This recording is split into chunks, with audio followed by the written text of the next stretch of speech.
and welcome to another edition of In Conversation with Live at the Devon Business Show here on behalf of the Devon and Plymouth Chamber of Commerce. My name is Paul Philpott. I'm your podcast host here from Fresh Air Studios. And my word, they're a noisy bunch behind us, aren't they? Crikey! It's literally jam-packed down there. We are so pleased with the attendance that we've had so far, but there's still plenty of time if you're watching this live for you to come down to Plymouth Pavilions and join in the fun, I think it's fair to say. Now, let's introduce you to a couple of our additional zone partners. We like partners. Partners is the word. Must get it right, Paul. From Plymouth Marjon University, we have Jenny Bishop, who is our... obviously not her, is our education and skills zone partner. You single-handedly. All on my own. All on your own. Your own. Hello. And from Westcotts and Son Engineers, our marine construction and manufacturing zone partner. We say hello to Dan Henson as well. Hello. Hello. Hello. Is it Henson or Henson? Henson. Henson. Yes. Wasn't that a comedy? Not to the best of my knowledge. I don't know. Oh, Bigfoot and the Henderson, you're thinking. No, That's close enough. I might, yes. Now, actually, Jenny, having you sat next to me now here brings back memories of many an interview that I've done with you live on Plymouth Sound Radio, the radio station that is sadly, or rather, well, some might say sadly, and no more. And I do remember I interviewed you in this very building in the showers. You did? Yes. About 20 years ago, Paul, when we were children. Oh, my word. You were Black Thunder Paul back in the day. Yeah. What were we doing in the showers? I can't quite remember. I think Mick Hucknall from Simply Red had complained that our showers were too cold.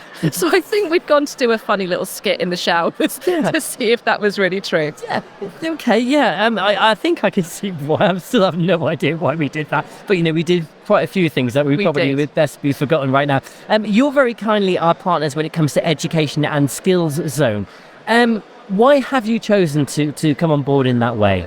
So a lot of people watching this, tuned in, will know of Plymouth Marjon University. Plymouth's lucky enough to have 3 universities. There's Marjon, there's Plymouth Uni, and there's the Arts Uni now. And Marjon, really, I think people hold it quite fondly in their hearts. They know that we're great at delivering teaching. They know that we're great in the world of sport. We do loads around PE, physical activity. There's so much more that we do. So we're here today to really raise awareness of everything that Marjon can offer in terms of undergraduate and postgraduate study, also what the campus can offer. So up in Derriford in the north of the city, we've got all kinds of facilities. So we really want to understand how business and community might want to work with us in our campus. And we're also asking business about the skills of the future, what they might need looking ahead. I'm just looking at to the side. We've got William Telford, a business journalist extraordinaire, who's just taking some photographs. Everybody wave at William. There we go. Yeah. You can have a seat if you want to. There's room for another interviewee. I think he's politely declining. Let's discuss now marine construction and manufacturing. Westcotts and Son Engineers, you're very kindly our zone partner there. Marine and manufacturing, that's a big thing within the city of Plymouth and indeed the region, isn't it? Yeah, of course. So the dockyard being one of the biggest industries in the city, one of the biggest things that give employment out across everywhere. We're partnered up with Babcock, who are the main contractor inside the dockyard. So that's the main reason why we're here. We got a contract with them and we started working with them around about 5 years ago, mostly for just crane maintenance. We look after the non-nuclear cranes, but then we started to supply cranes to them, and we also started opening to other facets within the dockyard, and we spread out openly around the area, and we now run the entire country from the UK office, whereas it was a subsidiary. Now that's become the UK hub based out of Plymouth. And am I right in hearing that you've got some kind of virtual reality experience that you're going to plug Jenny into? That's right. Jenny's going to come over and she's going to drive a virtual crane. I think it's the career I've been missing. I think so as well. I think you need to come over and work for us. So drive a virtual crane, what does that involve? So you're going to put on the headset, and they're a fixed crane. So most factories will have a crane that runs over the top of the building for picking up heavy things and moving them around. Mm-hmm. And we're going to pick up a heavy thing and move it around without bumping into anyone or killing anyone, because it's just on a virtual reality headset. I like that idea. Obviously, all accidents are best avoided. When it comes to skills then, I can imagine the marine industry is looking out for very particular types of skill set, or indeed, are you not? You're looking out for something quite wide-ranging, actually. I've never We do quite a large variety. So the skill set is relatively high level. We always look for highly trained engineers if we're doing any engineering work, but we also have field inspectors, people that carry out safety inspections on equipment. The lifting industry itself is very tightly run, but it's a set of legislation called LOLA. we have to have everything checked under Lola to make sure it's safe to use. So one facet of our business is checking things, making sure they're safe to use. The other side is the engineering, so the designing, the installation, and the maintenance of equipment. And technology, I can imagine, is coming on leaps and bounds with the new industry. Yeah, absolutely. It's every time you turn around, it's completely flying. You've new inverter drives, new safety features. The kit's incredible that you can get nowadays. Now, technology, of course, drives skills for the future. I think it's fair to say in the last, 6 months, before ChatGPT, before AI even was a subject, we probably knew where we were and what our skills requirements are. For an educational organisation like Marjon, this must make it very difficult for you to try and plan for the skills needs of the future when perhaps we don't know what that future is going to look like. Or are you? Well, it's a really interesting conversation that we're having quite a lot up at Marjon. Some of the programs we deliver, teaching, physical education, sport, there is a real practical element to those still. But in almost every career now, you're going to encounter technology. But our view is, we're not going to try and teach how do you use ChatGPT. What we're interested in is how do you develop people, be they straight out of school or coming to learning later in life, who know how to learn, who are curious about digital technologies, who have got the skill set to learn something new, and then they can apply it to whatever platform might come along next. Because I think it's fair to say that the careers you and I do now weren't invented 20 years ago when we were last on this stage doing recording in this building. So it's fair to say that the careers young people today are going to go into may not have been imagined yet. So we need to help create young people who are ready to learn, who've got the skills, who've got the curiosity, and have got that independence in their own learning. And we were chatting earlier that Marjon, we don't teach engineering, but some of the softer skills that you might need in your business, we absolutely teach around confidence, independence, teamwork, communication skills, come through all of the degrees that we deliver up at Marjon. So yeah, we don't have a crystal ball, we can't predict the future. But we're thinking about ways that we can help people prepare for that, even though we don't know what it looks like. With regards to skills and learning opportunities, the conversations that I've had with people that are way younger than I am have been very much angled towards the creative industries. Everyone wants to be a YouTuber, everyone wants to make their money through Instagram. I work with agencies and look after those who do, and I can say now, it is not an easy job, and it's actually way more business orientated than perhaps people think.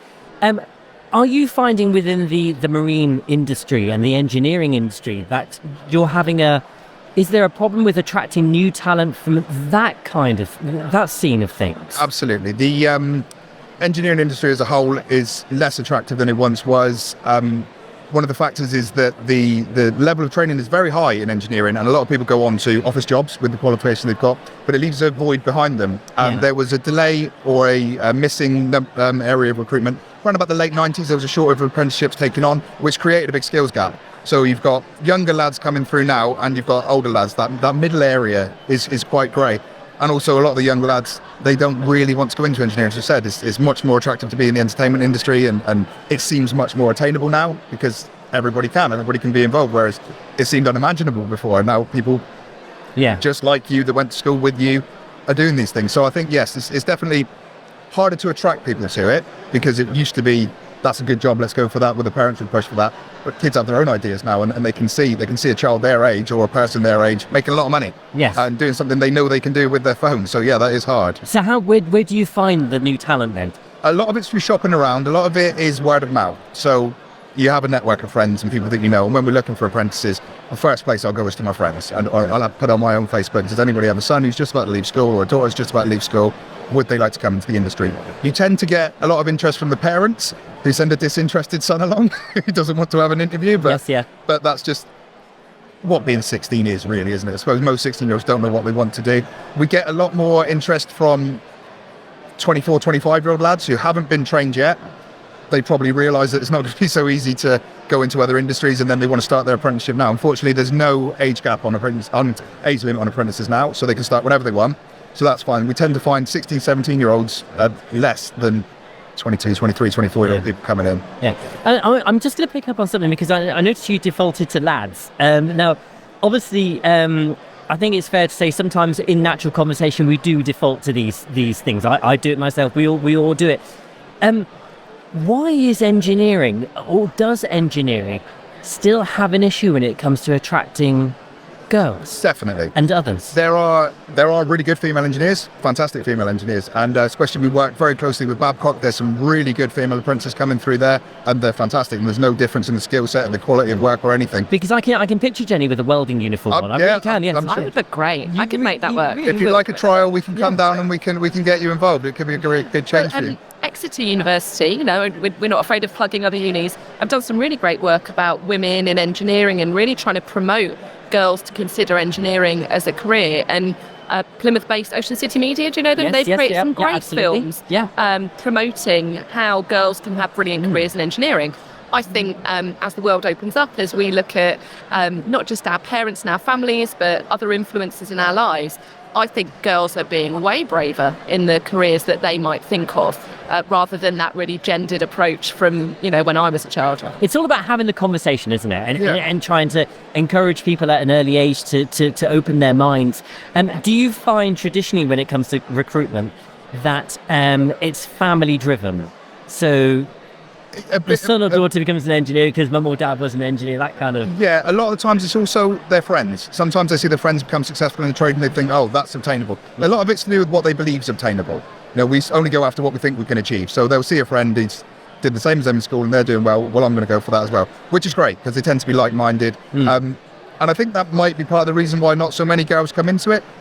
There's a lot more. There is definitely a lot more. I worked for Babcock before I worked where I am now, and when I very first started, I didn't see any girl apprentices, and then there was more each year. So it's definitely increasing. It's definitely something the girls are realising, yeah, that's an option. There's no reason why I can't do that as well. It is more male dominated, but it's the same as, I suppose, hairdressing would be more female dominated, and there is more and more guys going into that now. Yeah, I think we can't ignore the fact that this is just how things are at the end of the day. But it's great to have a door open. I think if as long as we have the door open, it's up to the individuals to walk through it. We can't be criticised if we don't have that door open. If you can't be what you can't see. Right? Absolutely, yeah, absolutely. So when it comes to looking at the skills agenda, what kind of challenges do you think we have in the near future? We've talked about the future, in a good few years ahead, but what are the challenges we have for the next 5 years? So we're still seeing a real impact of COVID in young people coming through, particularly those school leavers. So at Marjon we have mature students, we have people changing careers, but if I talk particularly about school leavers, the impact of COVID is still very real for them. So those softer skills, the things that they might have been able to do around teamwork, working collaboratively with others, maybe visiting other places, they've not had those experiences. So I think we as universities, we as businesses need to be really mindful of the fact that those people coming into our workforce in the next kind of 3 to 5 years may not have had as much of those real life experiences as we might have had. So there's definitely issues around isolation, there's issues around teamwork and confidence and communication skills. But on the plus side, there's great digital skills. People are very used to working with Zoom calls, delivering digitally, working remotely. So it's not all negatives at all. But I think we need to be really mindful of mental health as well as the skills agenda coming through. Teamwork is a big thing in engineering, isn't it? Absolutely, particularly on site. Yeah, absolutely. Not just for the workload, but for the health and safety of everybody on site. It's you need to have people looking out for you, making sure that you don't accidentally step somewhere or do something that could potentially cause you harm that you haven't realised. It's a really huge factor. Nobody can really be an isolated lone worker in large engineering projects. It's not feasible. Excellent. So what opportunities do you have at the moment for young people, or indeed people of any age wishing to enter the world of engineering? So engineering is having a real boom at the moment in terms of workload. There's a shortage of engineers. So because there's a shortage, that means there's a lot of opportunity. We take on apprentices regularly. We've got 2 at the moment. We're not having one this intake, but we're looking to take on again in a year's time. So anybody that's looking for that should get in contact with us. The whole engineering industry, though, because there's such a skills gap and there is a shortage, people are needed. And the best way to get people is to train people up in your own way of working, your standards, and from the ground up. So there really is loads of opportunities. If anybody is looking, I would say the best thing to do is get your CV out. Just go. What we had recently, a young lad down a trade counter was there giving out a CV to everybody that came in. He said, I want to be an electrician. Are you an electrician? Are you an electrician? And we know we got a job at the end of it because somebody got in contact to say that they'd taken him on that was there, which is fantastic. Just driving that's yourself. really good. Yeah, I love that hustle. That is great entrepreneurial spirit. I quite like that, don't you? I mean, those are the kind of skills that you're talking about. Yeah, absolutely. Even if you think about people who might be training at Marjon to be physiotherapists or osteopaths, they might go and work in the NHS or in a clinical setting. Some might go on to set up their own business, their own private practice, who are still going to need that hustle, who are still going to need to go out into the marketplace and say, hey, this is what I do. Why don't you come and see me with your back pain or your sciatica? Yeah. So just to close with, Dan, can you give us some examples of the type of engineering projects that you're currently working on? So our main customer at the start is Babcock, and we do all the maintenance. Which basically means, Jenny, he could tell us, but he'd have to kill us. Yeah, that's very little. Essentially, we fix everything in there, and we're great. Yeah. No, we've got so all their overhead gantries in the non-nuclear world, which I'm allowed to talk about. Yes. We fix them. So the gantry cranes, we repair and maintain them, make sure they're at their statutory level. We've got big engineering projects, a lot that we can't talk about because they're nuclear implemented. But we also, generally one of the main things we do is we'll build these big cranes for you and we'll install them in your building. So they're huge, they can span 10, 20 metres, and they're running factories picking up loads of up to 50 tonnes. So we'll come in, we install it, we'll take away the old gear and then go off and run it. Excellent. So if people come down to your store and your stand, they'll be able to experience that 3D virtual reality They will, yes. crane and also talk to you about potentially a career in engineering. Absolutely, which is a great conversation to have. And with regards to Marjon, you've got a stand here. What conversations are you having? So we are, like I said, we're talking about our campus and the facilities up there in the north of the city, sharing that we're developing a whole range of new health programmes. That's a big sector that we're looking to serve at the moment. We work really closely with the NHS and with Live Well and St Luke's, really trying to think about how can we develop that health workforce. And we're hoping to have 900 students on health programmes in the next few years at Marjon. We're also talking about, like I said, the softer skills piece, and we have a fabulous reaction test from our sports labs. We work with... I think Dan would be good at that. Yeah, He'd be good at that. He looks like a rugby player to me. I think he might have some reaction skills. We work with elite athletes as well as community athletes up at Marjon, and we've got this brilliant reaction test, so you can come and have a go and see if you can beat our elite athlete league. And how do you rank in this test? Yeah, really poorly. Well, there you go. Really poorly, but you need to come, Paul. Come and have a go. I'll give it a go later. Thank you very much, both of you, for joining us. And just to say hello to a few more people who are all here at the Devon Business Show 2023. Hello to Case UK, Pura, Applaud Marketing, the Jockey Club Venues, Roger Young at Jaguar Land Rover and Isuzu, and also hello to Brand Biscuit Studio, New Continental Hotel, Buckfast Abbey and Block Plymouth. We're here all day. Thank you very much for joining us online if you've watched the live stream, but we'd much rather see you in person. We're down here at the Devon Business Show 2023 from Plymouth Pavilions.